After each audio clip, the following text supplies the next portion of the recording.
Today is the first day of fall, so happy fall, happy autumn.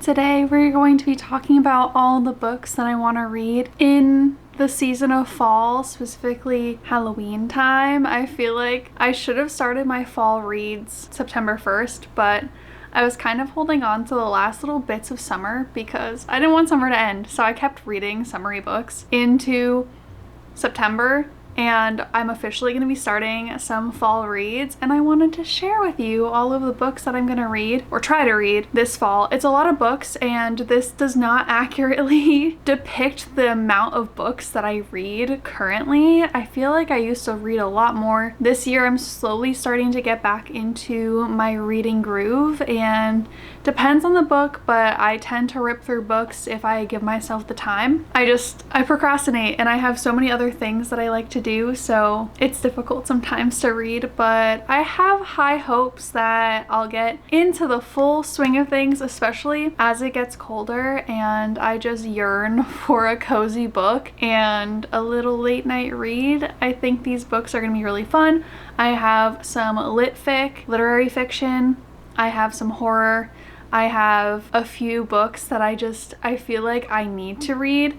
Not that there's like a priority, but I tend to want to bounce from cozy, chill romance to something a little bit more serious, and then another cozy little romance as a palate cleanser. So I usually alternate my book reading like that. So you can kind of see that in the books that I picked out. There's a little bit of something for everyone. If you like horror and you want to read some horror books, I have a couple in here. And if you're more of a romance reader or just like a cozy little book reader, there are also some really good books in here as well. And I'm really excited to jump in. I have a lot of books. So we'll see if I can get them done in autumn, in fall, before winter starts, because I have a bunch of books that I also want to read this winter. I'm not breaking them down into months, like, oh, books I want to read in September, because I don't read that much and I read very sporadically, so we're not doing monthly.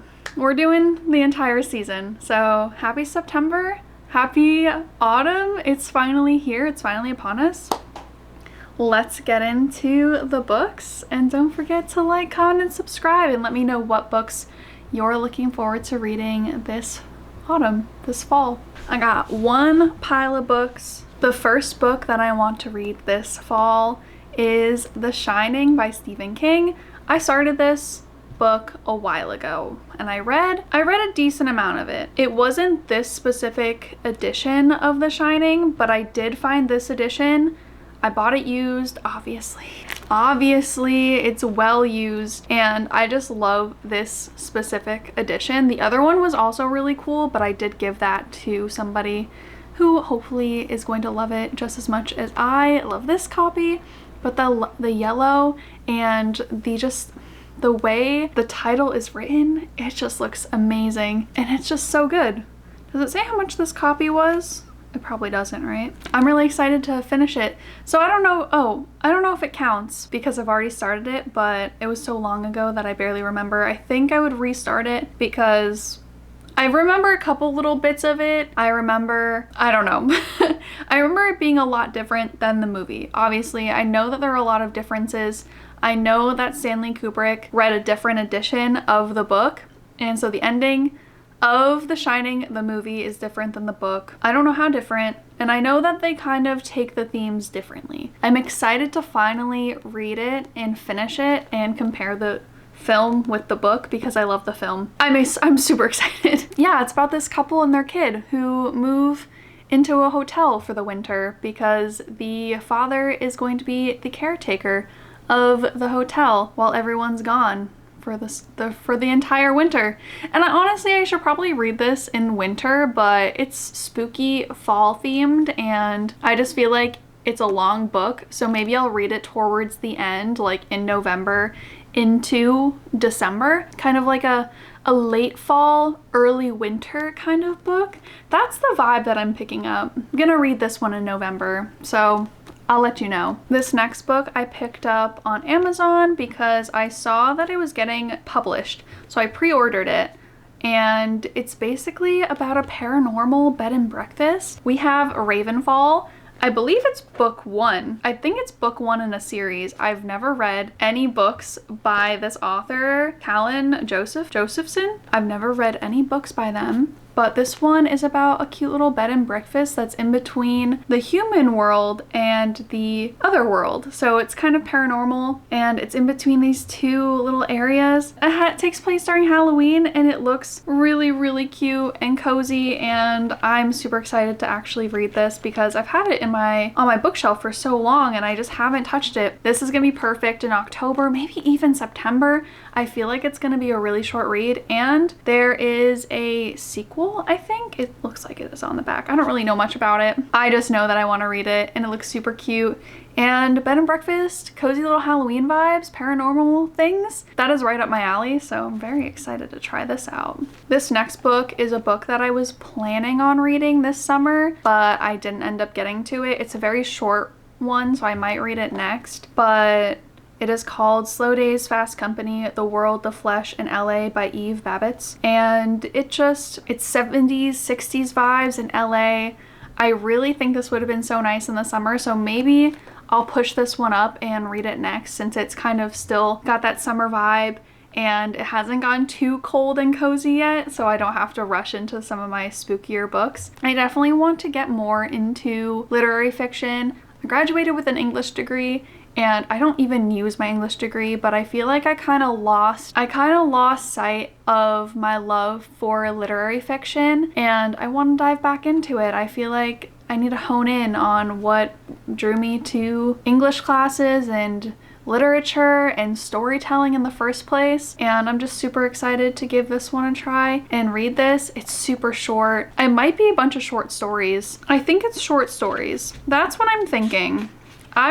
We don't have to dread on it for too long, but I'm really excited to read it. If you've read it, let me know what you think about it, and I will let you know what I think about it at the end too.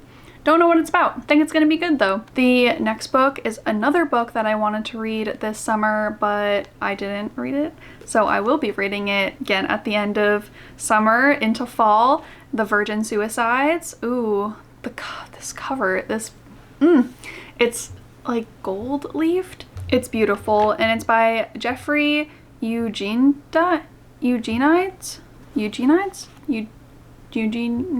I'm so sorry. I don't know how to pronounce that name. It's about a bunch of sisters, and well, how would you even describe this? It's about a bunch of young girls and the tragedies that befall them and how they're viewed by these neighborhood boys that are kind of watching this whole thing unfold, and it is so sad. I'm pretty sure the movie was very impactful on me when I was very young, and I think reading it is going to be just as impactful, if not more, because I'm older now. I think this one is gonna hit very, very hard, and I'm gonna need a very, very simple read afterwards, but I'm really excited to kind of experience the book for the first time and just be sad and emotional for these girls and for these boys and just for youth and lost youth, and oh my god. It's a dark coming of age. It is dark. If you've seen the movie, you know.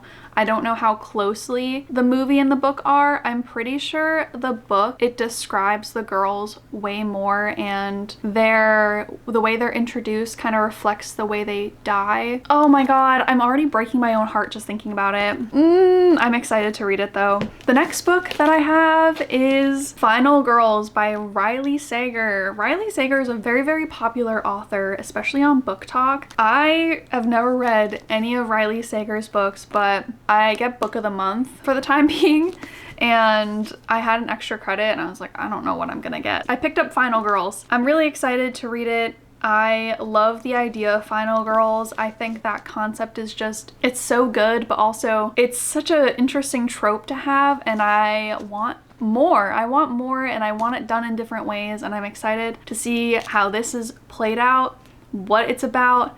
And I'm excited to share it with you guys because I'm pretty sure it's like a thriller suspense, not necessarily horror, not paranormal, I don't think. But I think it's more on the thriller suspense side of literature. It looks cool. It looks interesting. That's all I have to say about it. I guess this will decide if I read any other Riley Sager books. If you've read any of Riley Sager's literature, let me know. so that we can check it out together. I have another book of the month book. It's called You Again, and it is by Kate Goldbeck. It's by Kate Goldbeck. The cover, it screams fall romance. It screams fall romance. I love the leaves. It looks so good. I don't know exactly what the tropes of this romance are. I'm not the type of person that buys a book knowing what kind of trope it is, because I'd rather just stumble upon it. I don't need a specific trope in my romance. I probably definitely like different tropes, but I don't need to know the trope that I'm walking into, because I feel like that kind of defeats the purpose. I want the anticipation of how the romance is gonna turn out to be. If I know what happens ahead of time, it kind of ruins it. Like, I already know that they're gonna get together in the end. So I'd rather not ruin the middle part, if that makes sense. No hate to anyone who does pick up certain books because they have certain tropes. No hate. I think that's totally fine, but I'm excited. I need more Halloween fall romances, because I feel like there are so many Christmas ones and there are so many summer ones and there's not enough fall ones. So we need more, or I need more at least, unless there's some I don't know about. Give me your recommendations. Speaking of fall Halloween romances, we have The Kiss Curse by Erin Sterling, and I read Erin Sterling's other book, The Ex-Hex, and that one, Chef's Kiss, is such a good Halloween romance. It's about some witches in a really cute Halloween-esque town and the antics they get into. Oh my god, it's so cozy. They're super quick reads. Like, I believe that I read The Ex-Hex in a day. I love these books. I love when it has to do with Halloween and witches and paranormal things.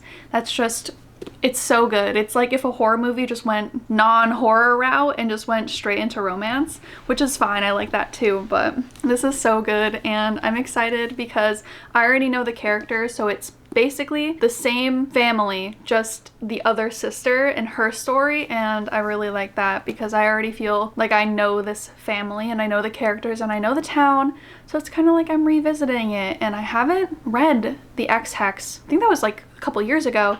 So maybe I'll have to reread that one. No, maybe I'll save it for next year. I don't know. I have this one and I'm gonna give that a little read, and I'll let you know what I think about it, which one's better. All right, my second stack of books. Let's see what we got here. My dad gave me this book for my birthday. It's called The Black Girl Survives in this one, and it is a bunch of horror stories that take place within the nostalgia of 90s horror, except it flips the script on race in horror. As you know, in so many horror movies, the black characters always die. I hate it so much. And in this one, the black girl survives. And that's such a good way to take the final girl trope and kind of turn it into something new. So it's a bunch of different stories, and I'm super excited. So they're reimaginings of folk tales, and oh my god, I think this is gonna be so good and so different. And it's going to pair super, super well with this other book that I have. It Came from the Closet, and this is a queer reflections on horror, and I believe this is more stories, but they're more like contemporary, experiences of queer and trans writers and how different horror films shaped them. And I'm just super excited because they mention Halloween, they mention Hereditary, and I think it's super important to take other perspectives and what that means to horror and what this new era of horror will mean. I want new, fresh horror with new, fresh faces. That is so important to me, and I'm really, really excited for these. I would highly recommend checking them out because I could talk about The Shining, so many people have talked about The Shining. No hate to The Shining. I'm excited to read it, but let's get some new perspectives. Let's see how horror has shaped different people and kind of look in and see how that shapes us and shapes our viewing of those horror pieces of media. I'm just super excited to read this.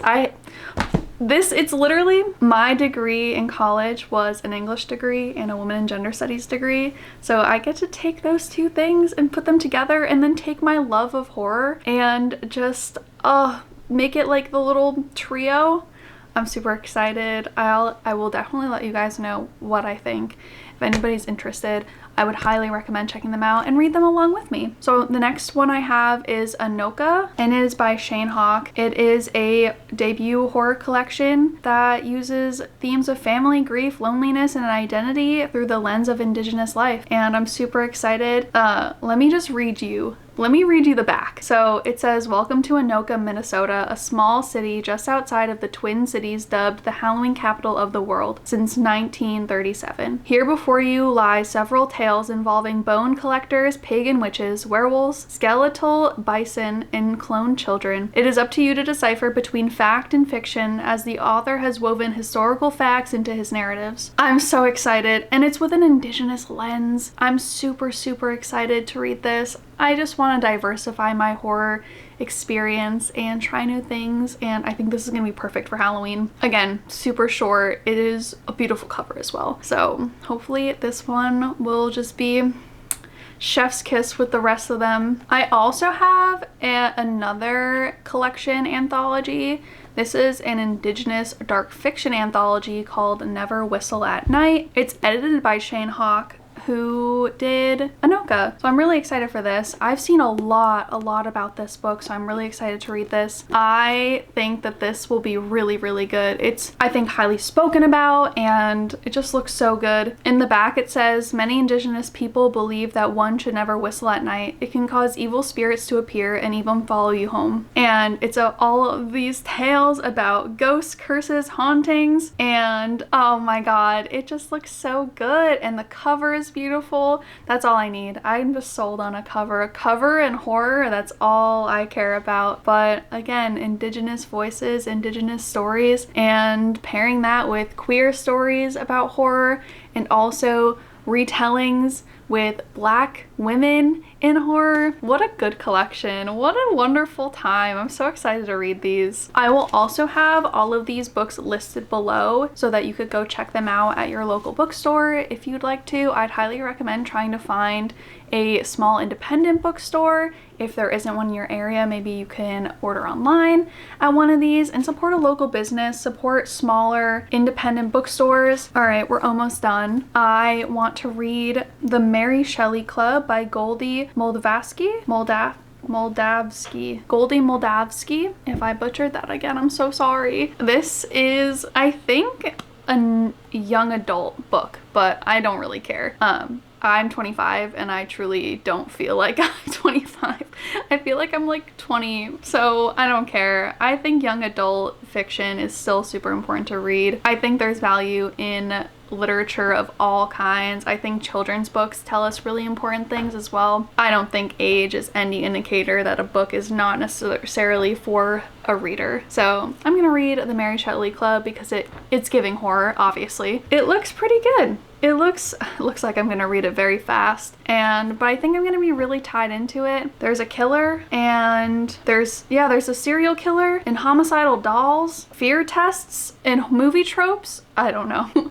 It looks good. I'll let you know what I think of it at the end of autumn, whenever I finish it. During one of my monthly recaps, I will let you guys know if it's worth it or not. Okay, last but definitely not least, we have Twilight. Twilight by Stephenie Meyer. Obviously, it's a classic. Everyone knows what Twilight is. And I'm sorry, I love Twilight. I don't even care. Guys, I don't even care, but I've never read it before. I have it. I have also New Moon and Breaking Dawn. I just need Eclipse and then the other two like spin-off ones. So I need those, but I have the first two and I have the last one of the main series, and I'm so excited because I love the movies so much, and they're also coming out with Lego sets that I will be buying, so stay tuned for that. But oh my god, I need to read this. I need to like have I need to have that playing while I'm reading this, and I'm just so excited. It's about vampires and werewolves and a love triangle and emo girl and oh god, Forks, Washington, the Pacific Northwest. It's vibes. It's vibes. It's straight vibes. And it's a little corny, sure. It's a little cheesy, but that's what is fun about it. That's what's fun about it, okay? And I'm not afraid to admit it. I'm not afraid to say it. have a little fun once in a while. That's all the books that I want to read this fall, this autumn. So many books, but a lot of good books on horror, a lot of anthologies, a lot of collections, a lot of diverse storytelling. So I'm really excited to jump into that. I think I'll be able to tackle it because one, I think I can rip through anthologies really well. Some very short ones. I think also I'm really excited about all of these, so I don't feel like I'm gonna be dragging through it. So we'll see how I do. If you have predictions on how many I'm gonna read, let me know so I can prove you wrong. Unless you say I can read all of them, then I will prove you right. You're welcome. Well, that's it. What are you reading this fall, this Halloween? And let me know in the comments below. Like and subscribe if you want to see more media content. And I'll catch you in the next one. I upload every Tuesday and sometimes on other days in addition to Tuesdays. So I hope you have a great day. Thank you for watching. Bye. I also reserve the right to buy books in a couple weeks and then add those to my list, so there might be some more, but I'll get through these. I'll read these too, but I'm gonna buy more.